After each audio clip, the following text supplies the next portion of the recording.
दोस्तों, स्वागत है आपका एक बार फिर हमारे संशोधित उपन्यास दहलीज की धूल में। मैं शैलेश मिश्रा सुना रहा हूँ इस उपन्यास के चौथे भाग की कहानी। भाग 4, आखिरी फरमाइश। पिछले भाग में हमने देखा कि बाबूजी की अलमारी से निकले उस झोले में एक अधूरे घर का नक्शा था, एक ऐसा सपना जिसे बाबूजी ने ईंट ईंट करके अपने दिल में जोड़ा था पर जुबान पर कभी नहीं लाए। अब इंजीनियर साहब के हाथ में वह आखिरी लिफाफा था जो शायद उस खामोश पिता की आखिरी आवाज थी। इंजीनियर साहब ने कांपते हाथों से उस लिफाफे को फाड़ा।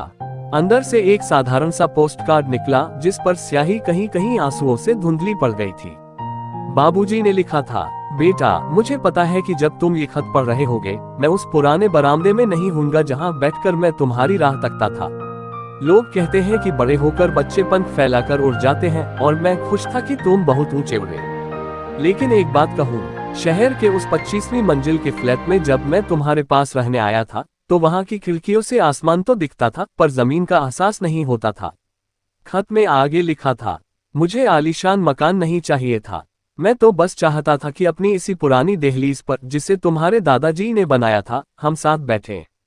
मेरी आखिरी ख्वाहिश बस इतनी थी कि एक शाम, सिर्फ एक शाम, तुम अपना फोन किनारे रखकर मेरे साथ उस टूटी हुई मुंडेर पर बैठकर चाय पियो। मैं तुम्हें बताना चाहता था कि तुम्हारी माँ तुम्हें कैसे सुलाती थी और कैसे मैंने तुम्हारी पहली साइकिल के लिए अपनी दवाइयों के पैसे बचाए थे। पर तुम हमेशा मीटिंग में थे और मैं तुम्हारी कामयाबी की खुशी में अपनी बातें पी गया। इंजीनियर साहब का कलेजा फटने लगा।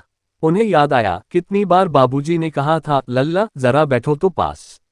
और उन्होंने घड़ी देखकर कह दिया था, बाबूजी ऑफिस के लिए देर हो रही है। फिर कभी आज उनके पास दुनिया की हर सुख सुविधा थी, बैंक बैलेंस था, बड़ी गाड़ी थी, लेकिन वह फिर कभी अब कभी नहीं आने वाला था। खत के अंत में एक लाइन और लिखी थी, बेटा, अगर हो सके तो इस घर को बेचना मत, इसकी धूल में मेरी और तुम्हारी माँ की सांसें बसी हैं। इंजीनियर साहब की आंखों के सामने अंधेरा छा गया। उन्हें लगा कि उन्होंने आज तक जो कुछ भी कमाया वह सब मिट्टी है, क्योंकि वह उस इंसान को वक्त न दे सके जिसने उन्हें वक्त देने के लिए अपनी पूरी जिंदगी गला दी थी। दोस्तों, क्या वह बेटा अब अपनी गलती सुधार पाएगा? क्या गुजरे हुए इंसान की कोई ख्वाहिश मौत के बाद पूरी की जा सकती है? इस कहानी का अंतिम अध्याय एक ऐसा सबक लेकर आएगा जिसे सुनकर आपकी रूह कांप जाएगी। जानने के लिए अगले भाग में मेरे साथ जरूर जुड़िए।